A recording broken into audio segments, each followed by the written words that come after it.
They said, "Stay in the lounge, Grandma. We'll come back for you after check-in." I nodded. Of course I did. That's what you do when your son gives you an instruction in that clipped, over patient voice, the one reserved for the elderly, the confused, and the inconvenient. I sat where they told me, next to a dusty potted plant, between a crying toddler and a flickering television tuned to a weather channel. It was 9:15 a.m. I waited 8 hours. I'd packed 3 days before, laid out every outfit on the bed, like I used to do for Adam's school trips. The tickets were to Honolulu, our big family vacation, as Lisa, my daughter-in-law, called it. She'd insisted on matching t-shirts for the kids and me. Mine said, Vacation Nana, in bright pink letters. I didn't like it, but I wore it anyway. She'd rolled her eyes at the airport when I brought my own snacks. At the security line, things started to feel off. Lisa kept glancing at her watch. Adam was unusually quiet. The kids were on their phones.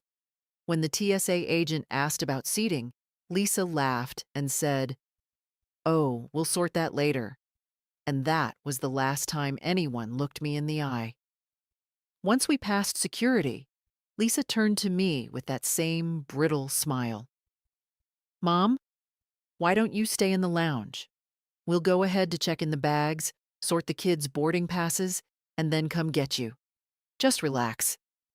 You've done enough." She patted my arm. It wasn't affection. It was dismissal. I sat. I waited.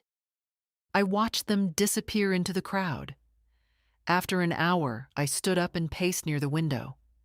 After 2, I asked the front desk to page Adam. No response.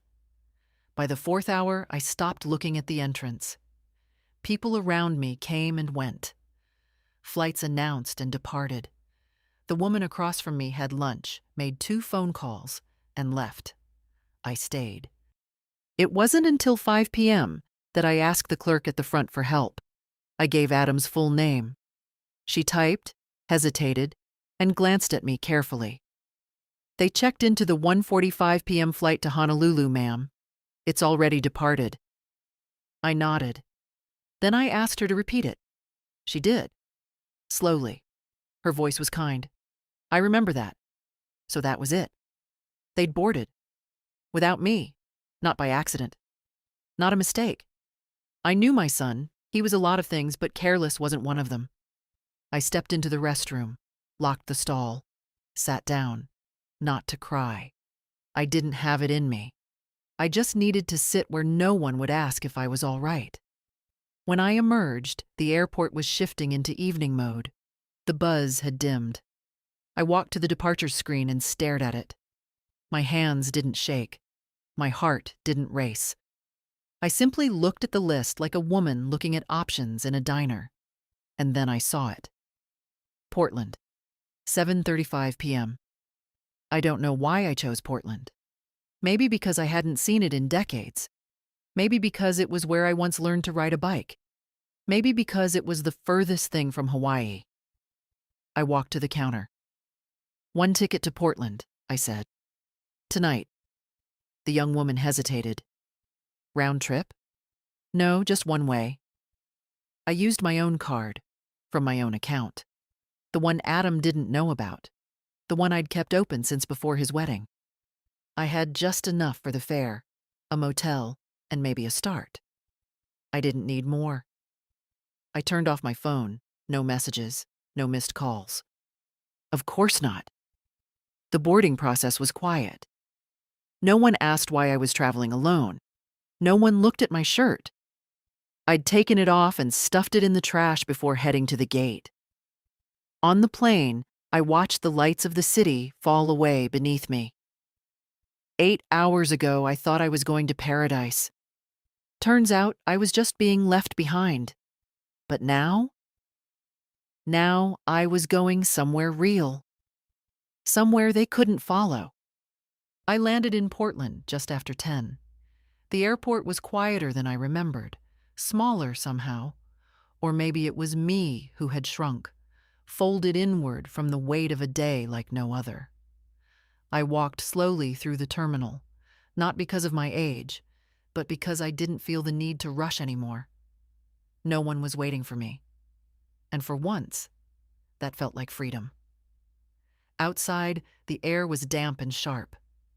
Rain had fallen recently. It smelled like concrete and pine. I stood under the awning for a minute, just breathing. Then I found a bench and sat down with my carry-on, the same one Adam had mocked for being too old school.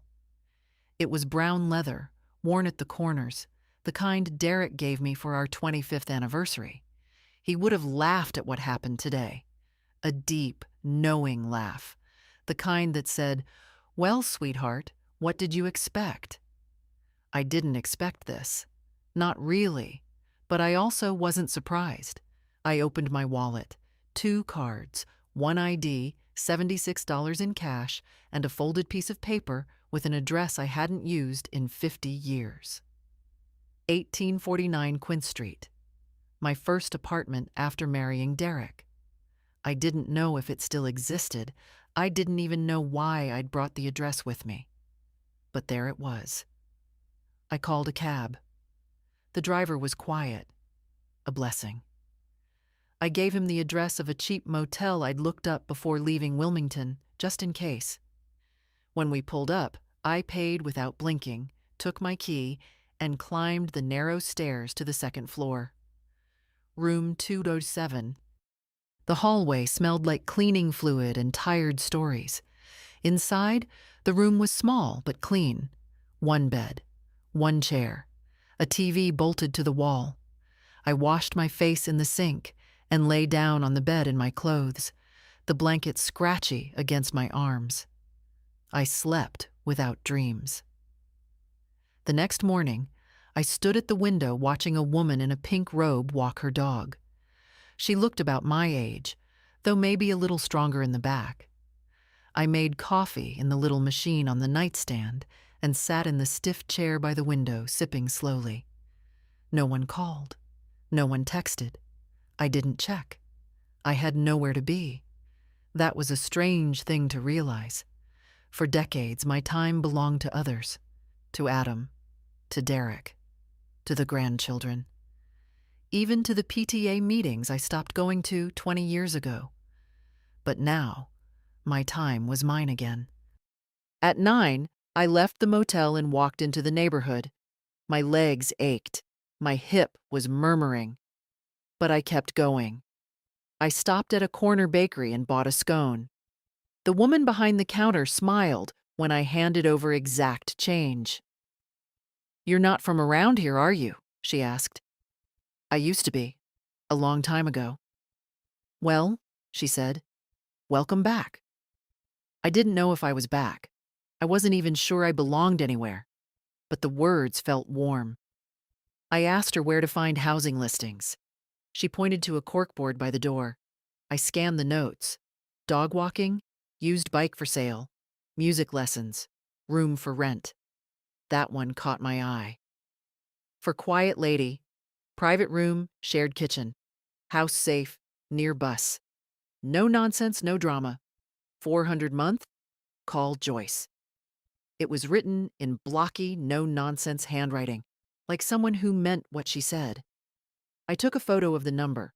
By noon, I'd walked 2 more blocks and found a park bench in the sun. I called. The voice that answered was raspy, skeptical. "Yes?" "I'm calling about the room for rent," I said. Long pause. "How old are you?" 77. "Are you clean?" "Yes." "No boyfriends, right?" I chuckled. Not in a long time.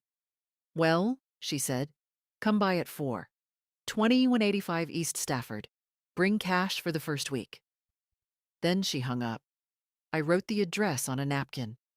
By 4, I stood in front of a faded blue house with a peeling porch and a wind chime that sounded like someone tapping spoons together. Joyce opened the door with a cigarette in one hand and a cat curled around her ankles. "You're the old lady?" she asked. "I suppose I am." She stepped aside. "Come in then. Let's see if we can tolerate each other. Joyce's house smelled like lavender and fried onions. Not unpleasant, just lived in, like a woman who cooked real meals and didn't fuss over the occasional grease stain. She led me through a narrow hallway, stacked with books and magazines, into a small sitting room where the television was on mute. A crocheted blanket lay folded on the arm of the sofa. "The room's upstairs," she said, gesturing with her cigarette. I followed her up the creaky stairs, one hand on the banister. The hallway at the top was darker, the paint slightly chipped. She opened the door to a room at the end. This is it. It was small. A twin bed, a nightstand, a dresser that had seen better decades. But the window was wide, and the afternoon sun poured in like it knew something good had finally found me. There was even a little desk with a worn chair. "It's fine," I said. "How much again?" "400 a month, but I take weekly. 100 a week.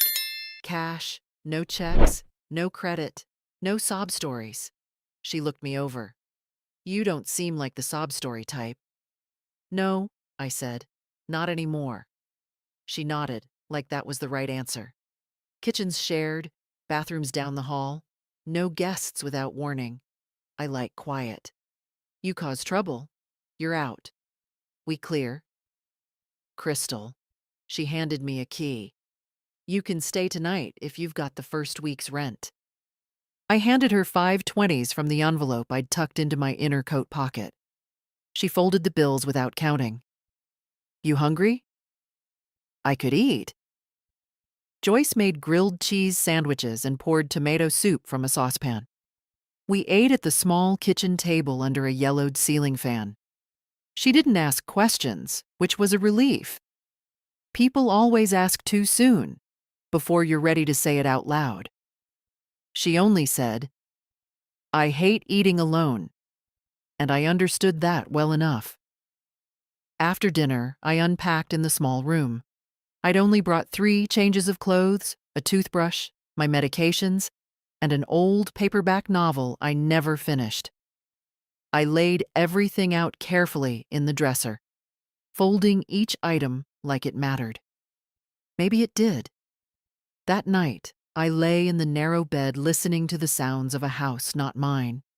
The ticking of a wall clock, the groan of floorboards, the distant sound of Joyce talking softly to the cat. No one called. No one texted. I didn't turn the phone on. In the morning, I made coffee before Joyce was up. The kitchen felt more familiar than my own back home.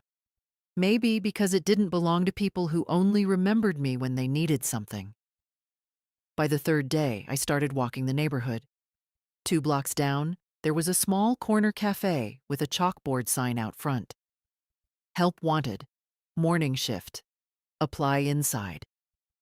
I stood there for a moment.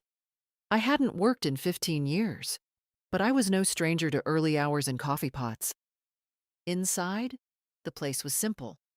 3 booths, a counter, a few bar stools with cracked red cushions. A young woman in an apron was wiping the counter. "You hiring?" I asked. She looked up, surprised. "You want to apply?" "Yes," she called to the back. A stocky woman with her hair in a messy bun emerged. Her name tag read, Heather. "You have experience?" she asked. "I've raised 3 kids and run a household for 50 years. I can make coffee, carry plates, and I don't call in sick." She stared at me for a beat, then shrugged. "Trial shift tomorrow, 6 to 11. You make it through that, we'll talk." That night, I ironed the only blouse I had that still held a crease. I went to bed early and stared at the ceiling for a long time. It had been less than a week since the airport, less than a week since I'd been left behind like forgotten luggage. But something had shifted. I wasn't waiting anymore. Now I was walking, working, beginning. No one needed to know. Not yet. This life, this quiet, new, unexpected life, was mine. The cafe smelled like burnt toast and old hope. I arrived at 5:45, 15 minutes early. The front door was still locked. A man with thick glasses and a flour-stained apron opened it for me without a word. He grunted something that might have been, "Good morning," and returned to the kitchen. Heather arrived 10 minutes later, holding a travel mug and a set of keys on a rainbow lanyard. She unlocked the register and handed me an apron without ceremony. "Keep your hair tied back. No perfume. Refill cups without waiting to be asked. And if someone leaves less than $1 tip, that's on you, not them." I nodded. She looked at me for a moment, then softened just a little. "You nervous?" "No," I said. "I'm 77. I've buried a husband, raised a son who forgot my birthday 3 years in a row, and survived 5 colonoscopies. This is just coffee." Heather snorted. "Fair enough." By 7, the first wave of regulars came in. Contractors, early risers, nurses fresh off the night shift. I moved slow but steady. I remembered orders, poured coffee with a steady hand, smiled without overdoing it. By 9, I found a rhythm. "Where'd they dig you up?" one of the men asked, smiling kindly. "Same place they find everything worth keeping," I said. "The back shelf, under a blanket." He laughed and left a $5 tip. Heather watched. She didn't say much, just nodded once after the breakfast rush died down and handed me a clean towel to wipe down the counters. We finished at 11. She poured herself another cup of coffee, then pointed to the stool next to her at the counter. "Sit," she said. I did. "You did fine." "Just fine?" "You'll get better." She sipped. "You're hired. It's minimum wage plus tips, no health insurance. But you work steady. I'll give you all the weekday mornings. That enough for you?" "It's more than enough." We sat in silence a moment. "You got kids?" I did. She glanced sideways at me, waiting. "They're traveling," I said simply. She nodded. "They always are." I walked back to Joyce's with sore feet and a strange sense of lightness. She was in the garden pulling weeds in a faded shirt that said, "Don't talk to me before coffee." "You get the job?" she called out without looking up. I did. "Told you. They need people who show up." That night, we ate frozen pot pies and watched the news with the sound off.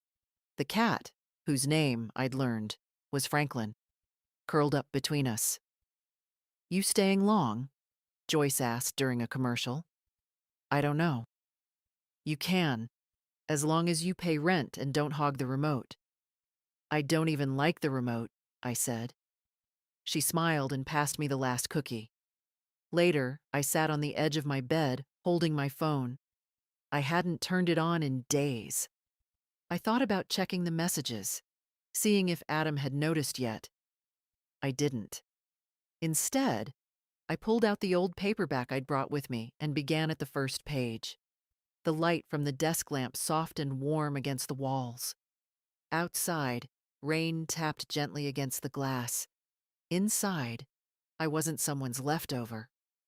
I wasn't a burden or a favor or an afterthought.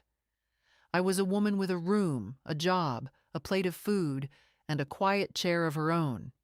It was enough. The first paycheck was small, $74.26 after taxes. Heather handed it to me in a thin envelope at the end of my Friday shift. "Cash it or frame it," she said. I smiled and slipped it into my coat pocket. I wasn't used to carrying money that was purely mine. For years, everything I had went to someone else. Groceries for Adam's family, birthday gifts that never got a thank you, co-pays for appointments no one bothered to drive me to. But this was different. I'd earned this standing on my own 2 feet, apron tight, hands steady. I walked to the bank on 3rd and cashed the check. The young teller looked at me like she wasn't sure I understood what I was doing. "I'd like 10s and 5s, please," I said. "Ones for the rest." When she handed me the bills, I folded them neatly and tucked them into my wallet. I walked out of the bank with my chin a little higher. Across the street was a second-hand clothing shop. Nothing fancy, just a narrow storefront with a cluttered display and a small handwritten sign. Fall specials, 20% off coats. I stepped inside. The bell on the door tinkled softly. A girl barely out of high school looked up from behind the counter and gave me a genuine smile. "Looking for something in particular?" she asked. "Yes," I said. "Something that makes me feel like myself again." She didn't laugh, just nodded and started showing me the racks. I chose a navy wool coat with a subtle herringbone pattern and deep pockets. It wasn't new, but it was warm and solid and well made. I tried it on. It fit like it had been waiting for me. When I paid in cash, the girl wrapped it in tissue as if it were a gift. "You look sharp," she said. "Thank you," I replied. "I feel sharp." That night, I walked home in that coat. It was just cold enough to justify it. Joyce was on the porch with Franklin, sipping wine from a coffee mug. "Where you been?" she asked. "Bought a coat," she whistled. "Look at you, classy lady." "Only on Fridays." We went inside and split a can of chili. The heater buzzed like it was clearing its throat. The floor creaked under Joyce's heavy slippers. It was noisy in the way old houses are, a kind of comforting noise, like a body you've lived in long enough to recognize by sound. Later, I stood in front of the mirror in my little room. I turned left, then right, ran my hand along the fabric of the coat. It wasn't just clothing. It was proof. I was still here, still standing, still capable of choosing something for myself. For once, no one else had a say. The phone was still off. I hadn't turned it on since I landed. I didn't miss it. I missed people sometimes, but not the kind who leave you by a fake ficus plant at an airport and never look back. In the mornings, I worked. By noon, I walked. In the evenings, I read or listened to Joyce's rants about city politics. Every few days, I bought myself something small, a pair of wool socks, a crossword book. Real tea instead of the dusty bag she kept in a tin above the fridge. I was beginning to understand that there was a life here. Not a grand one, but a good one. And it belonged to me. By the second week, the ache in my feet began to fade. My hands remembered how to carry plates without spilling. I could clear a four-top in under 2 minutes. Heather still didn't say much, but one morning she brought me a cinnamon roll wrapped in foil. "Too many," she muttered, sliding it across the counter. "Take one." That was her way of saying I belonged. I settled into a rhythm. Monday to Friday, I worked mornings. Saturday, I took long walks through unfamiliar neighborhoods. On Sunday, I let myself rest. Joyce didn't hover. She didn't ask where I was going or why I was late. She just grunted when I came in and poured me a glass of something from a box. One evening, she came home with a stack of mail. "Something for you," she said, tossing an envelope onto the table. It had no return address, just my name in a familiar looping script. I stared at it for a moment before opening it. Inside was a single sheet of lined paper. "Grandma," it read. "Where are you?" I didn't need to see the name. I knew the handwriting. Kieran, my oldest grandchild. The only one who used to visit without being asked. The only one who once spent an afternoon building a birdhouse with me, then painted it bright red and said, "This'll be the coolest place in the whole yard." The letter was short, just a few lines. "Dad and Lisa are freaking out. They said you disappeared. No one's heard from you. I've been checking every day. I miss you. Please let me know you're okay." There was a phone number scribbled at the bottom. His. A new one. I sat with the letter in my lap, reading it twice. Then I folded it carefully and tucked it into the drawer of my nightstand. I didn't call.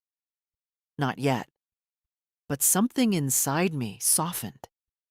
The next day, I stood at the cafe register counting change when Heather said, "You've got a visitor." I turned. A man in a gray windbreaker stood just inside the door, peering at the menu like it was written in another language. He looked to be in his early 80s, neatly dressed, clean-shaven, a little unsteady on his feet. When he spotted me, he smiled. "You the one who knows how to make real coffee?" he asked. I poured him a cup and set it down. "Cream and sugar?" I asked. "Just cream. 2 splashes." We didn't talk much at first. He drank slowly, folded the newspaper someone had left behind, and left a tip that was more generous than necessary. He came back the next day, and the day after that. By Thursday, I learned his name was Arthur. Widowed. 2 sons, one in Boston, one in Arizona. We didn't talk about them much. Mostly, we discussed birds. He liked cardinals. I liked finches. We both agreed crows were smarter than people gave them credit for. On Friday, he brought in a picture of his wife. "Married 46 years, he said. "She made better coffee than this, but you come close." I smiled and refilled his cup. Later that evening, I stood by the window in my room, watching the wind stir the leaves outside. I thought of Arthur's hands wrapped around the mug, Kieran's letter, the navy coat hanging on the back of my door. There were still gaps in this new life, still quiet aches in the middle of the night. But something was taking shape. Not a return to what I'd lost, but a turning toward something I hadn't known I could find. It wasn't forgiveness. It was freedom. The phone stayed off. I kept it in the bottom drawer of my nightstand, wrapped in a clean handkerchief, like something sacred or dangerous. And I wasn't yet sure which. Joyce didn't ask. She wasn't the type.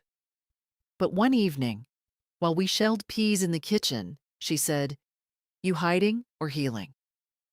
I looked up from the colander. "Both," I said. She nodded once and went back to the peas. It had been 3 weeks. 3 weeks since the airport, since the lounge chair with the broken armrest, since the cheap plastic water bottle Adam pressed into my hand before disappearing. Not a single call had come through. Not one attempt that I'd seen to find me. Except Kieran. Every now and then, I opened his letter. The creases were softening from use. His handwriting reminded me of his mother. The same long loops on the Y's. The same nervous tilt to the right. But I still didn't call. It wasn't punishment. I wasn't cruel. I just wasn't ready to open the door they'd closed without blinking. It takes longer to walk back from silence than it does to fall into it. At the cafe, Heather didn't say much, but she started saving me the crossword page from the morning paper. "You look like the kind of person who finishes what they start," she said. Arthur came every day now, always at 9:10, always in that same gray jacket. He didn't flirt, not exactly, but he lingered a little longer with each visit, told more stories, asked more questions. The kind of questions that aren't nosy, just curious. One morning, he asked, "How come a woman like you's working the breakfast shift in a place like this?" I looked at him over the rim of the coffee pot. "Because someone left me at an airport lounge like a bag they didn't want to carry anymore." He blinked. "I'm sorry," he said, and meant it. "Don't be. I got on a better flight." That earned a soft laugh. He reached for his cup, then paused. "You ever think of calling them?" "Every day," I said. "And every day I don't." He didn't press, just nodded and drank his coffee. When I got home that afternoon, Joyce was in the backyard, spreading mulch. Get any news? She asked without looking up. No, I said. And then, maybe because I needed to hear it out loud, I added, but I think they know I'm gone now. That night, I turned the phone on. It buzzed like a dying insect. 32 missed calls, 18 messages. The oldest was from Lisa, a frantic voice message from the day of their flight. Martha, we thought you were in the bathroom. Please call us. We're boarding. A lie. The rest were more of the same. Adam's voice, curt and tight. Where are you, Mom? Another. This isn't funny. Then finally, fine. Do what you want. I didn't respond. I wasn't ready. But I saved Kieran's number. That much I could do. The next day, he called. I stared at the screen, watched his name blink, and for the first time, I answered. Grandma? His voice cracked, like he wasn't sure if I'd speak. I'm here, darling. A long pause. Then, you're okay? I'm better than okay. Where are you? Somewhere quiet, somewhere I chose. He didn't beg. He didn't guilt me. He just said, I'm glad you're safe. I miss you. I miss you too. That was enough for now. No explanations, no apologies, just the sound of someone who still wanted me in their life, not because I made birthday cakes or babysat on weekends, but because I mattered. And that sound, soft, simple, sincere, meant more than any seat on a plane. By the fourth week, I'd memorized the walk from the cafe to the corner pharmacy, the smell of the lilac bush outside Joyce's neighbor's yard, and the sound of Arthur's knock on the cafe window when I forgot his cream. Life was not exciting, but it was whole. It had shape. It had peace. And then, on a rainy Tuesday afternoon, a letter came in the mail. Joyce slid it across the kitchen table without comment. The return address was Wilmington, my old home. The handwriting was familiar in the way a bruise is familiar, something you recognize by the ache it leaves behind. Adam. The envelope was thick. Inside, 6 pages of neat, angry script. No greeting. Just, I can't believe you did this. He accused me of disappearing, of making a scene by absence, of putting the family through stress during their vacation. Lisa cried every night, he wrote. The kids were confused. Do you think that was fair to them? Not a word about the airport lounge. Not a word about asking me to wait. No mention of the 8 hours. Just the performance of pain, the rewriting of facts. He ended the letter with, We're willing to talk, but only if you're ready to be reasonable. Reasonable. As if decades of babysitting, cooking, paying their bills, and being told where to sit and when to be quiet had been unreasonable. As if disappearing was a tantrum, not a choice. I folded the letter and slid it back into the envelope. Joyce didn't ask what it said. She only passed me a plate of toast and nodded toward the window. Storm's coming, she said. It was. The next morning, Kieran called again. I heard Dad wrote to you. He did. You gonna respond? I was quiet for a moment. Then, no, not yet. Maybe not at all. Kieran didn't argue. I get it. He told me he'd started a job at a bookstore, part-time, low pay. But I like it, he said. Books don't yell at you. We laughed, easy and warm. You sound different, he said at the end of the call. Different how? Lighter. That night, I took the letter from Adam, lit a match, and fed it to the kitchen sink, flame by flame. Joyce didn't flinch. I would have used the fire pit, she said. More satisfying. At the cafe the next morning, Heather pulled me aside. You want an extra shift this weekend? Saturday brunch is hell. I said yes before thinking. Not because I needed the money, though it helped, but because I liked the feel of a full day. The ache in my feet was honest. Arthur came in late. He'd started using a cane, nothing dramatic, just age showing up where it always does. The knees, the lower back, the pride. "You burned the place down yet?" he asked, settling into his usual stool. "Not today," I said, pouring his cup. He sipped, then paused. "You ever think about going back? To Wilmington? To any of it?" I wiped the counter. "No, not once." He nodded slowly. "Then maybe you finally arrived." That night, Joyce surprised me. She knocked on my door, holding a flyer. "Community Center is doing a potluck next week. You and I should go." I raised an eyebrow. "You go to potlucks?" "I go to free food and other people's gossip," she said. "Don't read into it," I smiled. "I'll make my lemon squares." "Good. I'll lie and say I made them." The days were getting shorter now. Dusk settled earlier, curling around the house like an old quilt. I made tea and sat by the window with my crossword book. Franklin purred at my feet. My coat hung by the door, warm and ready. For the first time in years, I didn't feel like someone waiting for life to start again. It had already started, quietly, without permission, and it was mine. Saturday brunch at the cafe was chaos. By 8 a.m., the line was out the door, the coffee urn was groaning, and the pancake griddle hissed like it had something to prove.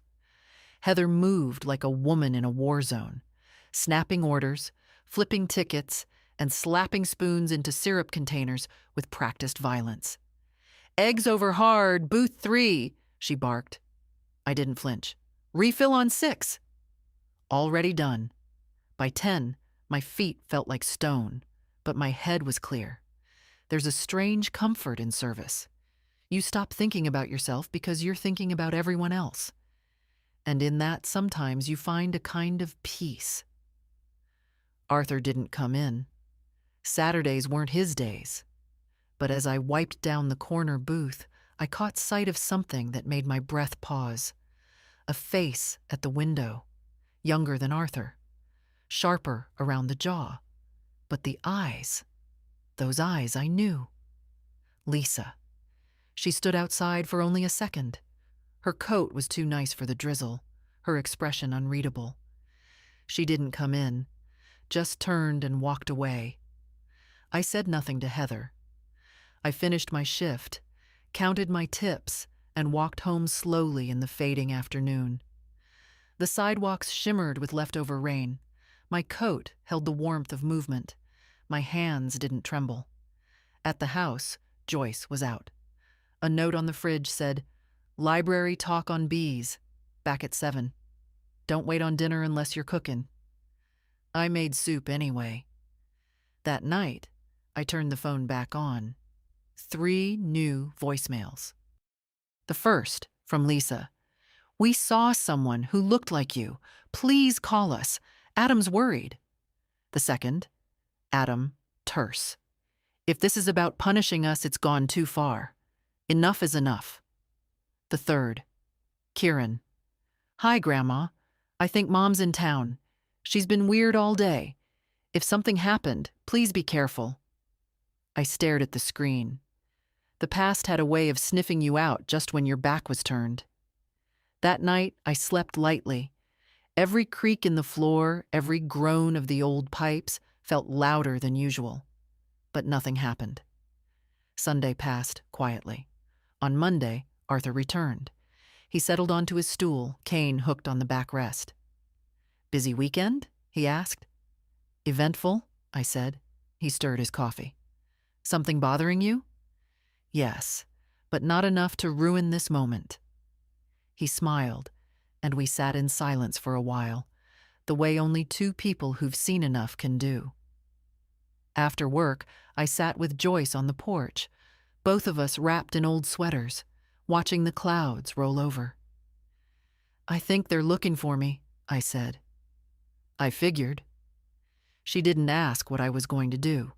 She didn't offer advice, just passed me the wine mug. You still hiding or healing? Healing, I said. But the hiding was nice while it lasted. She raised her mug. To people who stop asking for permission. I clinked it gently. Later that night, I wrote a letter. Not to Adam, not to Lisa, to Kieran. A real letter, in pen, on thick paper. I told him I was safe, that I'd made a new life. That I wasn't angry, just done waiting. I told him he was the only one who never made me feel like an obligation.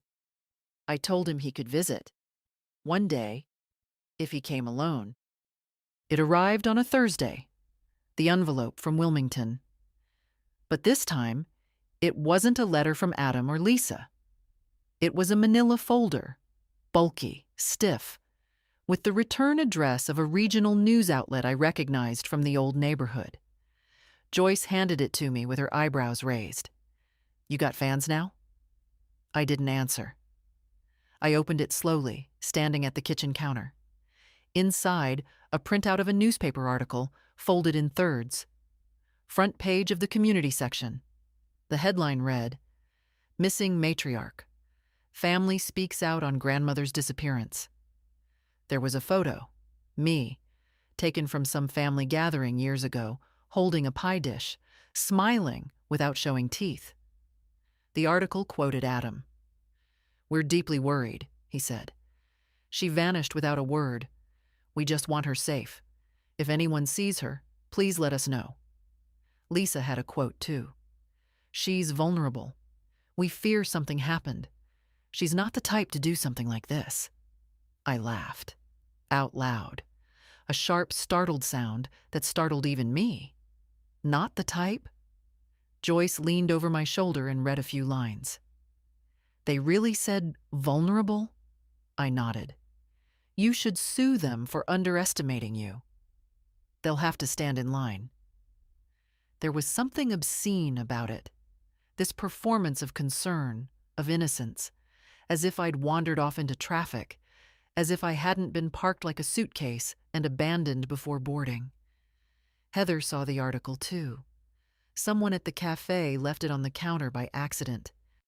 She brought it to me during the morning rush. You okay? She asked quietly. Never better. I kept the clipping, not out of sentiment, but because it was proof. Proof that people only start worrying when they can't use you anymore. That night, I sat with Arthur in the booth by the window. He didn't ask about the article. He just handed me a little brown paper bag. I saw this and thought of you, he said. Inside, a tiny hand-painted magnet shaped like a birdhouse. It's silly, he added quickly. I just remembered something you said. I smiled. It's not silly. It's perfect. When I got home, I stuck it to the fridge with the same hand that had carried Adam's lunch to school 100 times. The same hand that had paid his rent more than once. The same hand that would not, ever again, reach out for more abuse. I didn't tell Joyce about the magnet. Some things you keep for yourself. Instead, I told her I'd like to bake something for the potluck, after all. Lemon squares? She asked. No, I said. Something better. The next day, I pulled out my old recipe box. The one I'd saved even when I sold nearly everything else. I found the card written in Derek's handwriting, back from our first Thanksgiving together. Martha's sweet potato cake. Good enough to make people behave. I baked too. The house filled with cinnamon and memory. Joyce danced in the kitchen in thick socks. Franklin meowed like he'd been promised a slice. When we brought the cakes to the community center, a woman at the door said, "What's that smell? It's divine." New life, Joyce said before I could answer. We both laughed, and I didn't feel small. I felt real, rooted, ready. And somewhere, probably, Adam and Lisa were wondering how they'd lost control of the woman they never really saw. Let them wonder. The community potluck was held in the basement of a church that smelled faintly of old hymnals and pine sol. Folding tables lined the walls, covered in plastic cloths and mismatched dishes. A woman with a gray braid and clipboard directed traffic like a general in an apron. Joyce and I arrived 10 minutes early, cakes carefully balanced in her arms. I carried the utensils and napkins. It had been years since I walked into a room where I didn't know a soul and didn't care. "You go find a table," Joyce said. "I'll handle introductions." I stood by the coffee station, warming my hands around a paper cup. People trickled in slowly, mostly women in thick sweaters and sensible shoes, a few men who hovered near the food like it might vanish if they blinked. Someone tapped my shoulder. "Did you bring the sweet potato cake?" I turned. A woman with kind eyes and a sturdy frame smiled at me. "I did." "God bless you," she said. "I thought Clara Porter was bringing her dump cake again. Yours smells like someone still knows what the holidays taste like." I chuckled. I've been known to cook under pressure. The evening was slow and loud in the way small gatherings always are.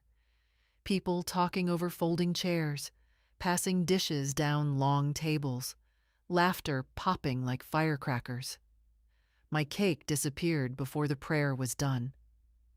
Someone asked for the recipe. I said it was classified. Around the halfway mark, Joyce introduced me to a retired school librarian named Marcia and a former bus driver named Terry. They invited us to join their monthly trivia night. I told them I'd only go if the questions were from before 1990. Later, during dessert, Joyce leaned over and whispered, "You look smug." "I feel smug," I said. It had been so long since I was part of something that didn't ask me to prove my worth first. Back home, we kicked off our shoes and flopped onto the couch. Franklin settled on my lap, heavy and warm. Joyce turned to me.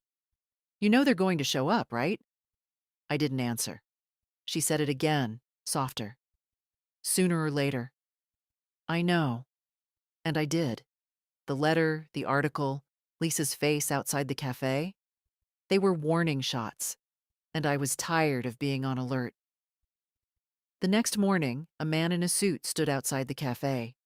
He waited until my shift ended, then stepped inside, removed his sunglasses, and said, "Are you Mrs. Martha Harlow?" I didn't like the tone. Too formal, too careful. "I am." "My name is Derek Sorensen. I represent Adam and Lisa Harlow. They've asked me to speak with you regarding your well-being and your assets." I blinked. "My well-being is excellent," I said. "And my assets are none of your business." He shifted uncomfortably. "They're very concerned, Mrs. Harlow. They'd like to ensure you're in a safe environment, possibly discuss some next steps." I folded my apron and placed it on the counter. "Tell Adam and Lisa I'm not a pet they forgot to pick up, and there are no next steps unless I take them." He cleared his throat. "If you'd just consider—" "I've considered enough." I walked past him and out the door, leaving him blinking in the light. Arthur was waiting outside. "He didn't look like he came for coffee," he said. "He didn't." "You okay?" "Yes," I said, "because I'm not going to let anyone convince me I'm not." That evening, I wrote one more letter. Not to Kieran this time. To Lisa. 3 lines. "I know what you did. I know what you didn't say. I'm not angry. I'm not coming back. Take care of your own life now. I've finally started mine." I mailed it the next morning with a stamp that had a bird on it. A finch. The kind that sings even in the cold. I expected silence. Or maybe, eventually, another letter from Adam full of veiled demands dressed up as concern. What I didn't expect was Lisa. In person. She showed up on a gray Thursday afternoon. Heather spotted her first, a woman in a tailored coat, standing stiffly by the pastry display, pretending to read the chalkboard menu. She looked out of place, polished, waiting. I didn't go to her. I finished refilling the sugar caddies, wiped the counter, and let her sweat. When she finally stepped forward, her voice was low. Martha. I turned slowly. Lisa. The cafe was nearly empty, just Arthur in the corner booth and a young couple whispering over muffins. Can we talk? She asked. You're talking now. She winced. Privately. I nodded toward the back. Booth's free. She slid into the seat across from me like a woman bracing for bad weather. I didn't know Adam was sending someone, she said. The lawyer. That wasn't my idea. No, I said. But leaving me in an airport lounge was. Her eyes filled. Genuinely. Maybe for show. I couldn't tell anymore. We panicked, she said. The flight was boarding. The kids were cranky. We thought you were behind us, and then... I raised an eyebrow. 8 hours, Lisa. 8 hours. You didn't call, didn't check in, didn't even ask someone at the gate. She looked down at her hands.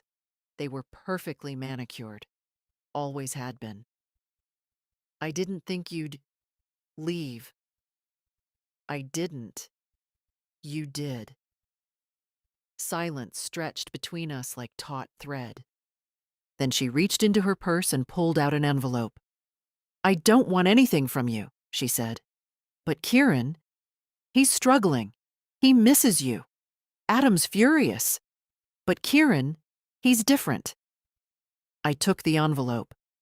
Not because I wanted what was inside, but because I didn't want to give her the satisfaction of refusing it outright.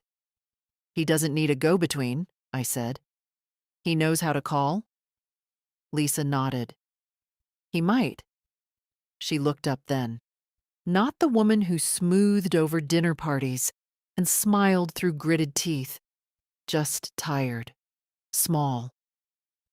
I wasn't trying to replace you, she said quietly. I just didn't want your shadow in every room. That was the closest thing to honesty I'd ever heard from her.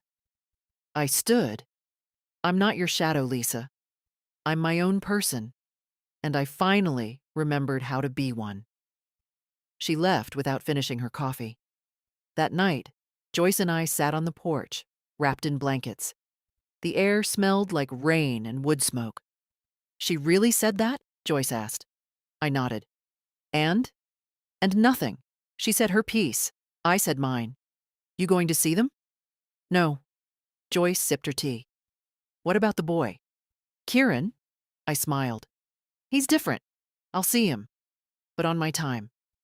Later, I opened the envelope. Inside, a photo of Kieran as a child, me, holding him on my hip in the garden, both of us laughing. Tucked behind it, a note in his handwriting. I remember. I always remembered. Just 5 words. But they were enough to hold the rest of the week in place. I spent the next morning in the kitchen, watching the kettle boil and thinking about the word cut. Not in the violent sense, but in the quiet. Final way a string is snipped. A tether released. I'd spent so much of my life tied to people who assumed I'd never walk away. But I had. And every day I didn't go back, the knot loosened a little more. That afternoon, I went to the bank. The teller was the same girl who'd cashed my first paycheck. Her name was Mari. She wore purple nail polish and always looked slightly surprised to be indoors. I'd like to make a transfer, I said, sliding my ID across the counter. Sure, she said. From which account? I gave her the number of the small one I'd opened with my old card, the one I'd used for groceries when Derek was alive, the one Adam never knew existed. And the recipient? I smiled. Kieran Harlow. I handed her the routing information he'd included in his note. It's not a huge amount, I said. Just a little something. For books, or groceries, or getting away if he ever needs to. Mari tapped at her keyboard. You're the first person I've seen in months Send money without strings attached. That's the point. It felt good, not like revenge. Sharper than that, like closure. I walked out of the bank and into the crisp air, coat buttoned, collar up. The wind didn't bite. It nudged, like a reminder. At home, Joyce was watching game shows. "You look smug again," she said without looking up. I made a decision. "Anyone die?" "Not yet." She grinned. That night I wrote one last letter. This one wasn't for the family. It was for the lawyer, Derek Sorensen. I kept it brief. "To whom it may concern, there is no cause for further legal contact. I am of sound mind, in a safe environment, and not under duress. I have retained local legal counsel. Any further attempts to contact me under the guise of concern will be considered harassment. Sincerely, Martha Harlow." I signed it with a steady hand and dropped it off at the post office the next morning. That was the final cut. I wasn't angry anymore. Just done. At the cafe, Heather handed me an extra shift without asking. "You're the only one who shows up early," she said.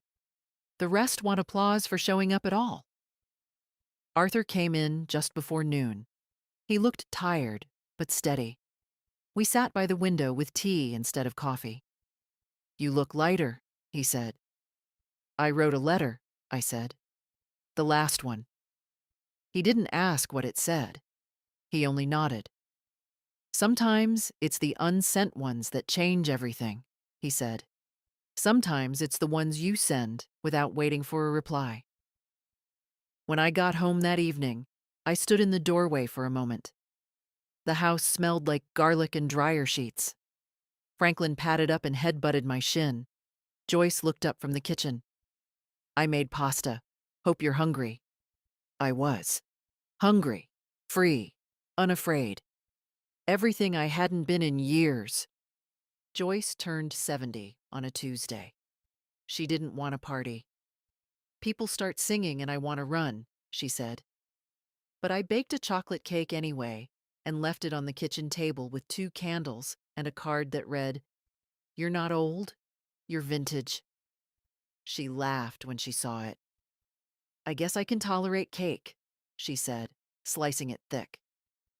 That night, we sat on the porch with slices balanced on paper plates wrapped in quilts, watching the moon rise.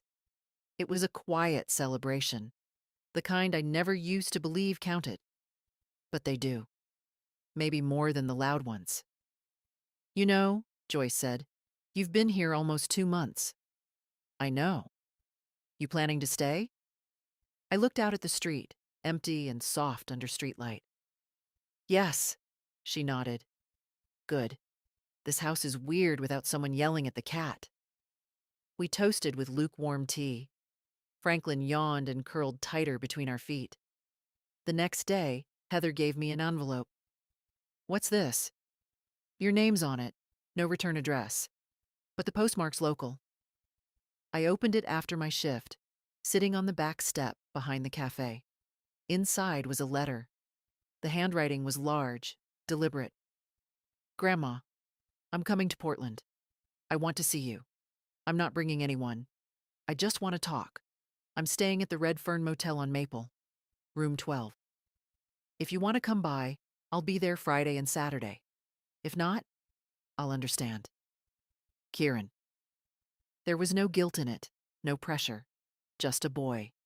No, a man now. Reaching out with quiet hands. Friday morning came faster than expected. I dressed carefully. Not for him, for me. Navy coat, clean shirt, lipstick the color of dried cherries. I didn't tell Joyce where I was going. She didn't ask. The Red Fern was modest. Clean but tired. I knocked once. He opened the door like he'd been waiting with his hand on the knob. He was taller than I remembered. Scruff on his jaw, shadows under his eyes, but the same gentleness in the way he looked at me. "Hi, Grandma." "Hi, sweetheart." He didn't hug me right away. He stepped back and let me in. The room smelled like takeout and hotel soap. The bed was made, but the desk was cluttered with books. He'd brought books. That said everything. We sat, not too close, like we knew we needed space before warmth. I didn't know if you'd come, he said. I didn't know either. He nodded. I read your letter, the one you didn't send. You left it in the drawer. Mom found it. Of course she did. I'm glad you didn't send it, he said. But I'm more glad you wrote it. We talked about small things, big things, how his job was going, how I liked Portland, how freedom tasted when no one was watching. I think about you a lot, he said.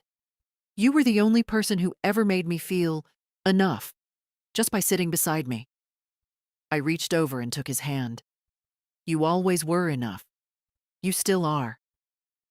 We didn't cry, neither of us. But we breathed deeper. He didn't ask if I was coming back.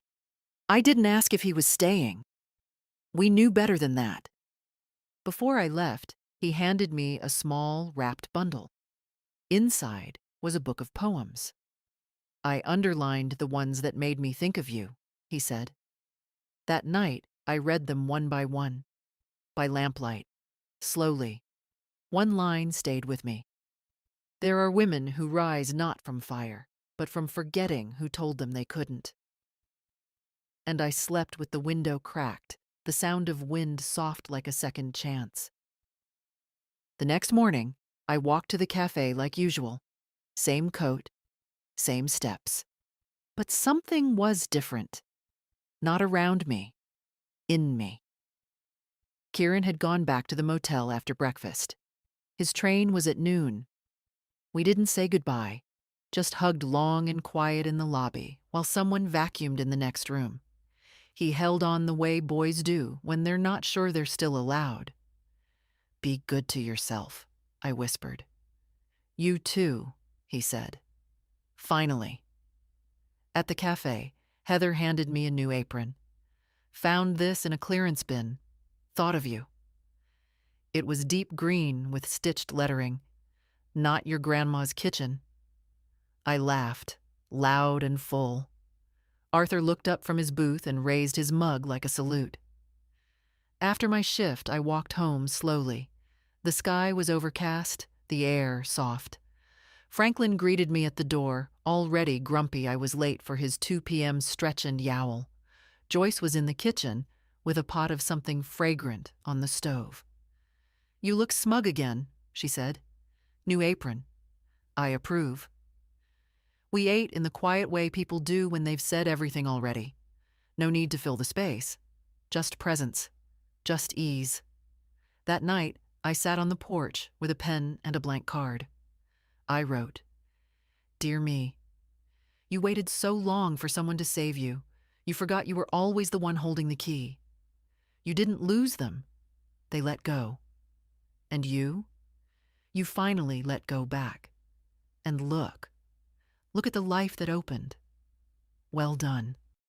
Love, me. I taped it to the inside of my dresser drawer, behind the old recipe cards, just in case I ever forget again. So that's my story. I wasn't abandoned. I was released. And I didn't rebuild my life. I built something new. If this found you at the right moment, don't wait for the perfect sign. Be your own sign. Your own noise in the silence. Your own step away from the airport lounge. And when you do, come back and tell me. I'll be here. And if this story moved you, share it. Leave a comment. Let someone know it's never too late to choose yourself.